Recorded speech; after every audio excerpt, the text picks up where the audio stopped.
This is talkSPORT Breakfast with Arnold Clark. Get the UK's best used car deals guaranteed. Still to come. Going to speak live to the former England, West Ham and Chelsea keeper Rob Green. Could the Hammers fall through the dreaded trapdoor this season? Ali will be removing himself from the fence, telling us who he thinks is England's better choice at number 10. Is it Phil Foden or is it Jude? They face each other in the Champions League live on talkSPORT tonight. Ali will be there.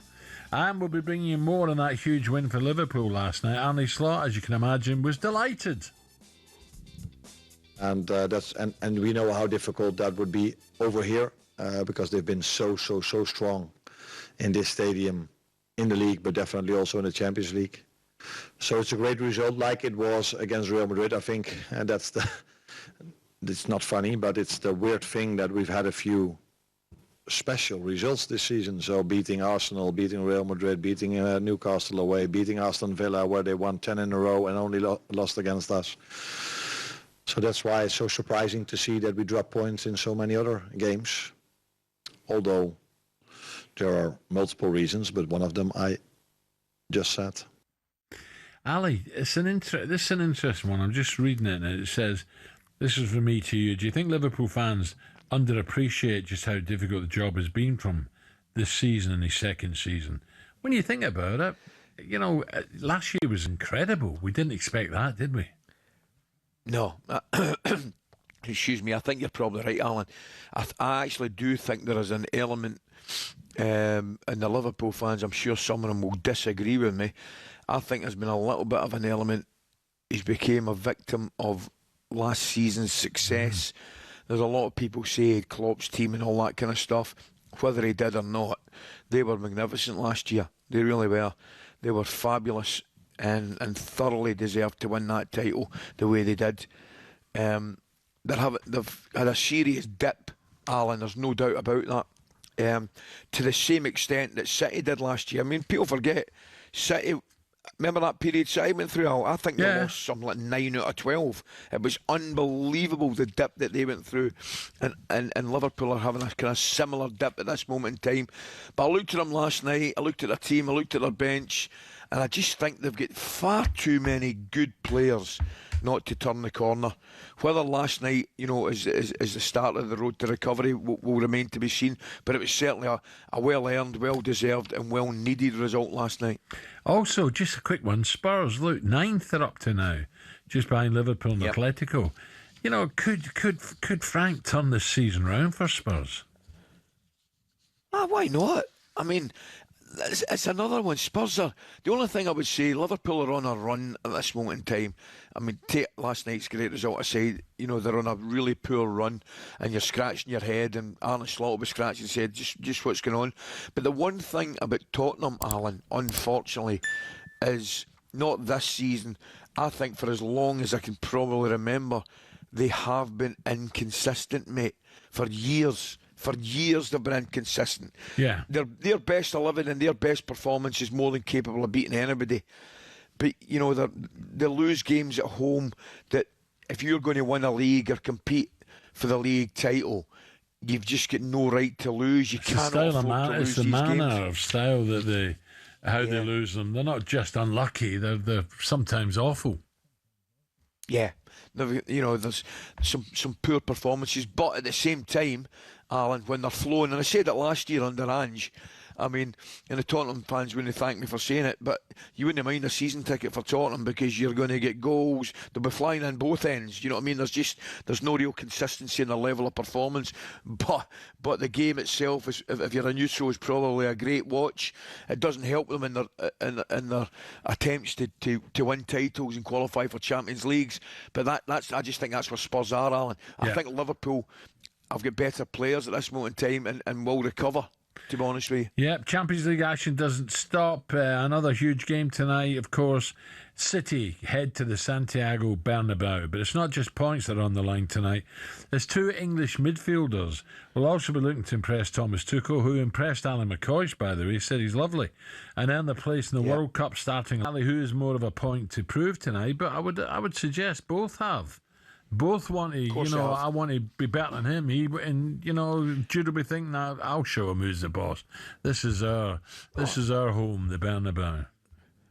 Yeah, I mean, they're both, solid professionals that want to do the best they can, but there's no harm at all in healthy competition. And they will have that, as will other guys, whether it's Jack Grealish, Anthony Gordon, all these kind of guys. They are competing with each other and competing against each other. Ali, you mentioned earlier, this is an interesting one, right? We're talking about Foden and Bellingham here, these two. You mentioned Anderson early, and no one would argue about Anderson being left out, but do you think guys like Foden and Bellingham are saying, well, hold on a minute, I play for Man City, I play for Real Madrid, how does he get in front of us? The reason he's in front of him because he's been playing ever so well. Simple. And I've got him down as a completely different player to the two players that we've mentioned there. I'll take it a step further. I think Elliot Anderson at this moment in time probably starts before the two players you've mentioned. I think he's that important in England right now. I think him and Rice, and I might be wrong, I just look at Thomas Tuchel and I look at his team. I think Anderson and Rice, if there was a cup final tomorrow... Holding type players in there. Well, we know Rice is first in the team sheet, surely. And I'm not, by the way, I'm not going to go Anderson, but do you need two players like that? Well, I think playing Anderson allows Rice to get forward. I do. I really, really do. I think Anderson, the way he plays that game, and I think he's been absolutely terrific for Forest, and I think he's come into that England side like he should. He's sussed up the situation, and he's thought, look, if I'm going to be here, I'm going to be here to stay, I'm going to have to perform, I'm going to have to catch a manager's eye. That's what he's done when he's been into that squad, and I think he's done it super efficiently. And I now, to the extent, like I said to you before, I think he starts. If England have got a must-win game tomorrow, I think Elliot Anderson starts. And one of the reasons he starts, the obvious reason he starts, is because he deserves his place, and he's been fantastic. But another thing, and you mentioned it, I think he allows Declan Rice to get forward as well. I really do. So from a Bellingham point, if he plays that 4-2-3-1, yeah, from a Bellingham point of view, then does he need to speak to Tuchel and say, I want a chance. I want to get the ball off the back four. I'm a playmaker. Let me play back there. Or is he only chance of getting in the side if he plays towards Harry Kane more? I think so. Listen to Thomas Tuchel. You heard him there. He's more or less said the formation, the shape that he played, the two of them would struggle to get into the same team. And I get that. And I understand that totally. If he changes his shape and he goes 4-3-3, you definitely could play Bellingham in a 3. There's no doubt about that.